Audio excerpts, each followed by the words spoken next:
देश में दलित राजनीति के एक बहुत बड़े नेता हुए कांशीराम। कांशीराम हमेशा कहते थे, पहला चुनाव हारने के लिए लड़ो, दूसरा हराने के लिए और तीसरा जीतने के लिए लड़ो। अब आज भले ही लोग इन बातों को सुनकर कुछ भी मतलब निकालने लगे, लेकिन कांशीराम की लाइनें बिहार के एक कद्दावर नेता के ऊपर बिल्कुल सटीक बैठती है। वो नेता है बिना चुनाव लड़े मुख्यमंत्री बने रहने वाले नीतीश कुमार। नीतीश कुमार ने साल 1977 में पहली बार जनता दल के टिकट से बिहार की हरनौत सीट से विधानसभा का चुनाव लड़ा, लेकिन वो ये चुनाव हार गए। दूसरी बार साल 1980 में जब उन्होंने जनता दल सेक्युलर के टिकट से चुनाव लड़ा तो दोबारा चुनाव हार गए और इनके वोट काटने के कारण निर्दलीय उम्मीदवार अरुण कुमार सिंह चुनाव जीत गए। और फिर थक हार कर जब नीतीश कुमार ने आखिरी दांव साल 1985 के विधानसभा चुनाव में लगाया तो वो 21,000 वोटों से चुनाव जीत गए थे और इसी के साथ कांशीराम की लाइनें सही साबित हो गई। नीतीश कुमार पटना एनआईटी के इंजीनियरिंग का एक स्टूडेंट, रुचि पेशा की तलाश में पॉलिटिक्स ज्वाइन करने वाला एक लड़का, दो हार के बाद राजनीति छोड़कर बिजनेस करने की सोचने वाला एक निराश नेता, जिसने आगे चलकर राजनीति की ऐसी बिसात बिछाई कि आज वो बिना चुनाव लड़े भी मुख्यमंत्री बना हुआ है और 9 बार मुख्यमंत्री पद की शपथ लेने का रिकॉर्ड अपने नाम कर चुका है। आज इतने बार मुख्यमंत्री बनने वाला पूरे भारत में दूसरा कोई भी नेता नहीं है। अनकट के इस वीडियो में बात करेंगे नीतीश कुमार की।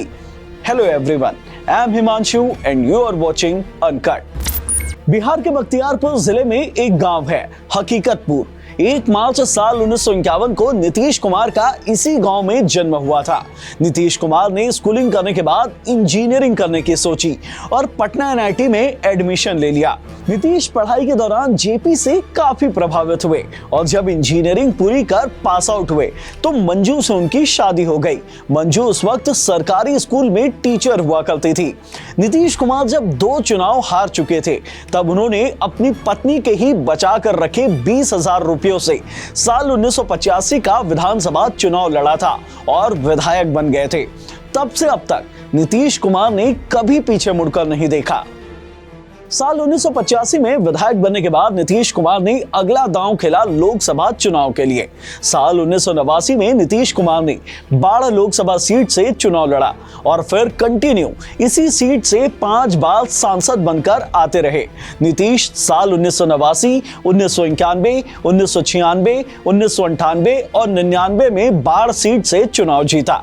लेकिन जब साल 2004 का चुनाव आया तो नीतीश समझ गए कि इस बार बाढ़ सीट से जीत पाना मुश्किल है। नीतीश बाढ़ के साथ ही नालंदा सीट से भी चुनाव लड़ाई और नीतीश का शक भी सही निकला। वो बाढ़ सीट से चुनाव तो हार गए लेकिन नालंदा सीट से चुनाव जीतकर सांसद बने रहे। लेकिन आपको जानकर हैरानी होगी, साल 2004 का लोकसभा चुनाव नीतीश की राजनीति का आखिरी चुनाव था। जी हाँ, साल 2004 के बाद नीतीश आज तक एक भी चुनाव नहीं लड़े हैं, लेकिन बावजूद इसके वो लगातार मुख्यमंत्री बने हुए हैं। अब नीतीश ये कैसे कर पाते हैं, आपको बताते हैं। देखिए, साल 1995 में नीतीश कुमार ने आखिरी विधानसभा चुनाव लड़ा था और साल 1999 में जब नीतीश कुमार लोकसभा चुनाव जीतकर केंद्र की अटल सरकार में कृषि मंत्री बने तब साल 2000 में बिहार में विधानसभा के चुनाव हुए। इस चुनाव के बाद बीजेपी ने नीतीश कुमार को समर्थन दिया और 3 मार्च साल 2000 को नीतीश कुमार पहली बार बिहार के मुख्यमंत्री बने। लेकिन बहुमत नहीं होने के कारण नीतीश को 7 दिनों के अंदर ही इस्तीफा देना पड़ गया और इसके बाद दौर आया साल 2005 के विधानसभा चुनाव का। इस बीच नीतीश सांसद बने रहे और केंद्र की अटल सरकार में उन्हें अवधा मिला रहा।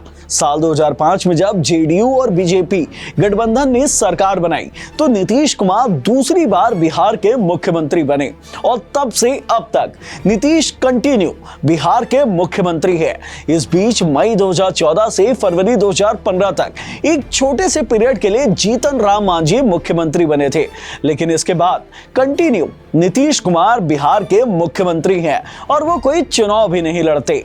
इसके पीछे का खेल है विधान परिषद का। जी हां, विधान परिषद के सदस्य अप्रत्यक्ष रूप से चुनाव के द्वारा चुने जाते हैं, जिन्हें विधानसभा सदस्यों की तरह ही अवधा मिला होता है। यूपी के सीएम योगी आदित्यनाथ भी जब पहली बार मुख्यमंत्री बने, तब उन्हें भी विधान परिषद के सदस्य के तौर पर चुना गया था। इसी का फायदा नीतीश कुमार उठाते आए हैं और वो 1995 के बाद कभी भी विधानसभा का चुनाव नहीं लड़े हैं और विधान परिषद का सदस्य बनकर मुख्यमंत्री बनते आए हैं। इतने सालों से मुख्यमंत्री बने रहने के लिए नीतीश कुमार ने कई सारे पॉलिटिकल एक्सपेरिमेंट भी किए हैं, जिसके कारण उनके विरोधी उन्हें कभी कभी पलटू राम कहते हैं। अब सच क्या है वो तो नीतीश कुमार ही जानते हैं, लेकिन हम आपको वो इंसिडेंट जरूर बता सकते हैं जब नीतीश ने सच में बड़े बड़े पॉलिटिकल यू टर्न लिए थे। पहला यू टर्न लिया था साल 2013 में। साल 2013 में जब बीजेपी ने नरेंद्र मोदी को अपना प्रधानमंत्री का उम्मीदवार घोषित किया, तो नीतीश कुमार इस फैसले से काफी खफा हुए और उन्होंने बीजेपी के साथ अपना बिहार में गठबंधन तोड़ दिया और लालू की पार्टी आरजेडी के साथ मिलकर सरकार बना ली और खुद मुख्यमंत्री बन गए। नीतीश ने दूसरा यू टर्न लिया साल 2015 में। साल 2015 में नीतीश कुमार ने लालू की पार्टी आरजेडी के साथ मिलकर चुनाव लड़ा और सरकार बना ली, खुद मुख्यमंत्री बने और लालू के बेटे तेजस्वी यादव को उप मुख्यमंत्री बनाया। लेकिन जब 2 साल बाद साल 2017 में तेजस्वी यादव के ऊपर भ्रष्टाचार के आरोप लगने लगे, तो नीतीश ने आरजेडी के साथ गठबंधन तोड़ दिया और वापस बीजेपी के साथ मिलकर सरकार बना ली और फिर से खुद मुख्यमंत्री बन गए। नीतीश ने तीसरा यू टर्न मारा साल 2022 में। साल 2022 में नीतीश कुमार ने एक बार फिर बीजेपी के साथ अनबन शुरू हो गई। ऐसे में नीतीश ने एक बार फिर 9 अगस्त साल 2022 को बीजेपी का साथ छोड़ दिया और वापस लालू के बेटे तेजस्वी के साथ मिलकर सरकार बना ली। नीतीश फिर से मुख्यमंत्री बन गए और तेजस्वी यादव को दोबारा उप मुख्यमंत्री बना दिया। नीतीश ने चौथा यू टर्न लिया साल 2024 को, यानी कि अभी नीतीश कुमार ने एक बार फिर 28 जनवरी साल 2024 को यू टर्न मारा और आरजेडी के साथ रिश्ते तोड़कर बीजेपी के पास वापस चले गए।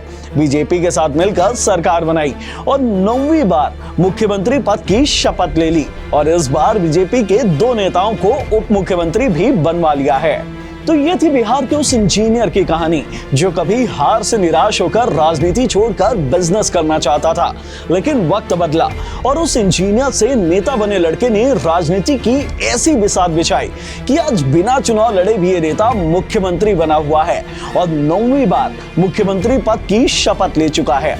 इतिहास के पन्ने पलटकर हम आपके लिए राजनीति और राजनेताओं की ऐसे ही किस्से कहानियां लेकर आते रहेंगे, जिन्हें आपको देखने के लिए अनकट को सब्सक्राइब करना होगा। और अगर आपको ये वीडियो पसंद आई है तो इसे लाइक और शेयर करना मत भूलिएगा। धन्यवाद।